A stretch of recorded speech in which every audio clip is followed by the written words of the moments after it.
السلام علیکم ورحمۃ اللہ وبرکاتہ۔ الحمد للہ رب العالمین والصلاة والسلام علی اشرف الانبیاء والمرسلین نبینا محمد وعلی آلہ وصحبہ اجمعین وبعد۔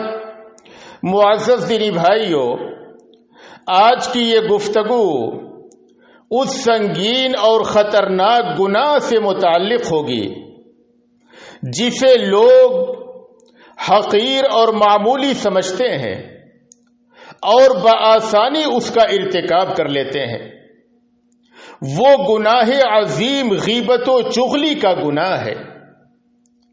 مسلمانوں کا ایک بہت بڑا طبقہ اس گناہ کی شناعت و قباحت سے ناواقفیت کی وجہ سے بکثرت اس گناہ کا ارتکاب کرتا ہے، اور بہت کم مسلمان ایسے ہیں جو اس گناہ سے بچے ہوئے ہیں۔ اللہ تبارک و تعالی نے اپنی کتاب قرآن کریم میں اور نبی اکرم صلی اللہ علیہ وسلم نے احادیث مبارکہ میں اس گناہ کی سنگینی اور اس کی ہلاکت خیزیوں کو واضح فرمایا ہے۔ اللہ نے قرآن کریم کی ایک آیت کریمہ میں فرمایا، وَلَا يَغْتَبْ بَعْضُكُمْ بَعْضًا أَيُحِبُّ أَحَدُكُمْ أَن يَأْكُلَ لَحْمَ أَخِيهِ مَيْتًا فَكَرِهْتُمُوهُ کہ تم میں کا کوئی شخص کسی شخص کی غیبت نہ کرے۔ کیا تم میں کا کوئی شخص یہ پسند کرتا ہے کہ وہ اپنے مردہ بھائی کے گوشت کو کھائے؟ اللہ نے فرمایا فَكَرِهْتُمُوهُ، تم یقیناً اس کو ناپسند کرو گے۔ یعنی کوئی بھی مسلمان یہ گوارا نہ کرے گا کہ اپنے مردہ بھائی کے گوشت کو کھائے۔ تو غیبت کرنا اپنے مردہ بھائی کے گوشت کے کھانے کے مترادف ہے۔ تو ایک مسلمان کیسے یہ گوارا کرتا ہے کہ وہ اپنے مسلمان بھائی کی غیبت کرتا ہے؟ عبداللہ بن عباس رضی اللہ عنہ اس آیت کریمہ کی تفسیر میں فرماتے ہیں کہ اللہ تبارک و تعالی نے جس طریقے سے مردار کے گوشت کو حرام قرار دیا ہے، اسی طریقے سے مسلمان کی غیبت کو بھی حرام قرار دیا ہے۔ اور قتادہ رحمہ اللہ فرماتے ہیں کہ اے بندے مسلم، جس طریقے سے تم اپنے مسلمان بھائی کے مردار گوشت کو کھانا گوارا نہیں کرتے ہو، اسی طریقے سے تم اس کی غیبت کو بھی گوارا نہ کرو۔ حضرت ابو ہریرہ رضی اللہ عنہ بیان کرتے ہیں کہ نبی اکرم صلی اللہ علیہ وسلم نے ایک بار صحابہ سے فرمایا، اتدرون ما الغیبہ، اے میرے صحابہ کیا تم جانتے ہو کہ غیبت کیا چیز ہے؟ صحابہ نے کہا کہ اللہ اور اس کے رسول بہتر جانتے ہیں۔ آپ صلی اللہ علیہ وسلم نے فرمایا، ذکرک اخاک بما یکرہ، تمہارا اپنے مسلمان بھائی کے تعلق سے ایسی بات کہنا کہ اگر وہ سن لے تو اسے ناپسند کرے۔ مسلمان کے پیٹھ پیچھے اس کے تعلق سے ایسی بات کہی جائے کہ اگر وہ اس بات کو سن لے تو اسے ناگوار گزرے، اسی کا نام غیبت ہے۔ صحابہ نے پوچھا کہ اے نبی صلی اللہ علیہ وسلم، ہم جس خرابی کا ذکر کر رہے ہیں، اگر وہ خرابی ہمارے مسلمان بھائی میں پائی جا رہی ہے تو آپ صلی اللہ علیہ وسلم نے فرمایا کہ اگر وہ خرابی اس کے اندر موجود ہے اور تم پیٹھ پیچھے اس کی غیر موجودگی میں تم اس کا ذکر کرتے ہو تو اسی کا نام غیبت ہے۔ اور اگر وہ خرابی اس کے اندر موجود نہیں ہے اور پھر تم اس کا ذکر کرتے ہو تو یہ تو اس سے بڑی چیز الزام تراشی ہے۔ تو غیبت سے ایک مسلمان پرہیز کرے، اپنے مسلمان بھائی کی خرابیوں کا پیٹھ پیچھے ذکر کرنا، اسی کا نام غیبت ہے۔ مسلمانوں اللہ سے ڈرو اور اس خطرناک گناہ سے پرہیز کرو۔ یہ غیبت و چغلی ایک بندے مسلم کے لیے عذاب قبر کا ذریعہ اور سبب ہے۔ طاؤس بیان کرتے ہیں کہ عبداللہ بن عباس رضی اللہ عنہ نے فرمایا کہ نبی اکرم صلی اللہ علیہ وسلم کا گزر 2 قبروں کے پاس سے ہوا۔ آپ صلی اللہ علیہ وسلم نے فرمایا انہما لیعذبان، کہ یہ دونوں قبر والے عذاب دیے جا رہے ہیں۔ وما يعذبان فی کبیر، کسی بہت بڑے گناہ کی وجہ سے عذاب نہیں دیے جا رہے ہیں۔ یعنی گناہ تو بڑا تھا گناہ کی حیثیت سے، لیکن اس گناہ سے بچنا مشکل نہ تھا۔ گناہ سے بچنا مشکل نہیں تھا، گناہ ایسا تھا کہ اس سے بآسانی بچا جا سکتا تھا۔ آپ صلی اللہ علیہ وسلم نے فرمایا اما احدہما فکان لا یستتر من البول، ان میں سے ایک شخص وہ تھا جو پیشاب کے چھینٹوں سے نہیں بچتا تھا۔ وَأَمَّا الْآخَرُ فَكَانَ يَمْشِي بِالنَّمِيمَةِ، اور دوسرا شخص چغل خوری کیا کرتا تھا۔ اس چغل خوری کے گناہ کی وجہ سے اسے قبر میں عذاب دیا جا رہا ہے۔ غیبت اور چغلی میں تھوڑا سا فرق ہے۔ غیبت کا مطلب یہ ہوتا ہے کہ اپنے مسلمان بھائی کی کسی خرابی کا اس کے پیٹھ پیچھے ذکر کرنا، یہ غیبت ہے۔ اور چغلی کا مطلب یہ ہوتا ہے کہ ادھر کی بات ادھر لگانا، یہاں کوئی سنا جا کر کے ادھر لگا دیا، ادھر سنا ادھر لگا دیا، اس کا نام چغلی ہے۔ یہ دونوں ہی انتہائی خطرناک گناہ ہے۔ حضرت حذیفہ رضی اللہ عنہ بیان کرتے ہیں کہ انہیں اس بات کی خبر ملی کہ ایک شخص ہے جو لوگوں کی چغلی کیا کرتا ہے، ادھر کی بات ادھر لگاتا ہے۔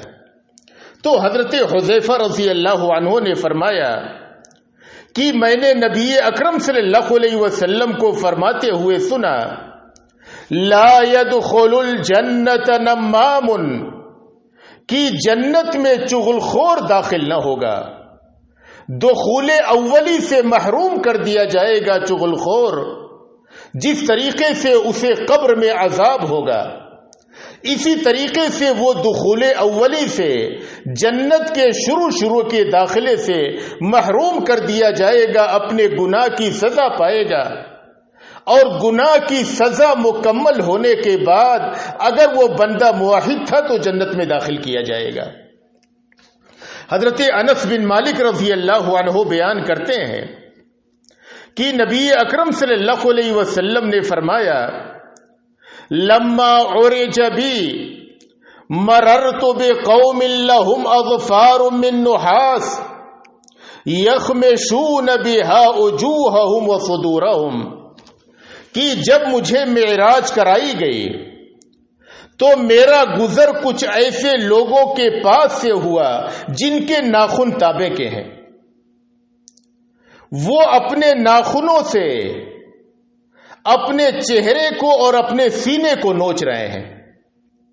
نبی اکرم صلی اللہ علیہ وسلم نے حضرت جبرائیل سے پوچھا کہ جبرائیل یہ کون سے لوگ ہیں جن کو یہ عذاب ہو رہا ہے؟ تو حضرت جبرائیل نے فرمایا هؤلاء الذين يأكلون لحوم الناس ويقعون في أعراضهم، یہ وہ لوگ ہیں جو لوگوں کے گوشت کھایا کرتے تھے، یعنی ان کی غیبت کیا کرتے تھے، اور لوگوں کی عزت و آبرو پہ حملے کیا کرتے تھے۔ ایک مسلمان کی غیبت کرنا حرام ہے، اور ایک مسلمان کے لیے حرام ہے کہ اپنے دوسرے مسلمان بھائی کی عزت و آبرو پہ حملے کرے۔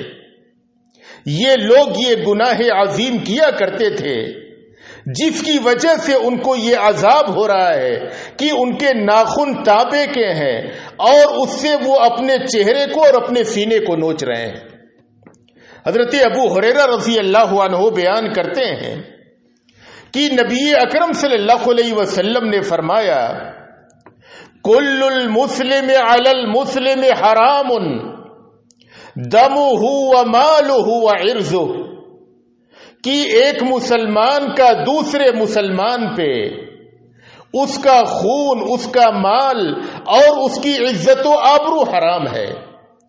کسی مسلمان کے لیے حلال نہیں کہ اپنے مسلمان بھائی کی عزت و آبرو پہ حملے کرے، بلکہ نبی اکرم صلی اللہ علیہ وسلم نے ایک حدیث میں فرمایا ان من ارب الربا الاستطالۃ فی عرض المسلم بغیر حق، کہ سب سے بڑا سود یہ ہے کہ ایک مسلمان ناحق طریقے سے دوسرے مسلمان بھائی کی عزت و آبرو پہ حملہ کرے.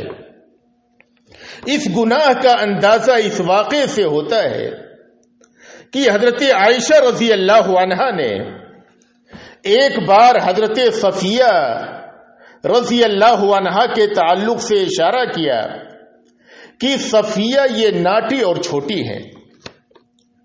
نبی اکرم صلی اللہ علیہ وسلم نے فرمایا لقد قلت کلمۃ لو مزجت بماء البحر لمزجتہ، کہ اے عائشہ تم نے ایسی گندی اور خراب بات کہی ہے کہ اگر تمہاری اس بات کو سمندر کے پانی میں ملا دیا جائے تو سمندر کا پانی بھی گدلا اور ناپاک ہو جائے.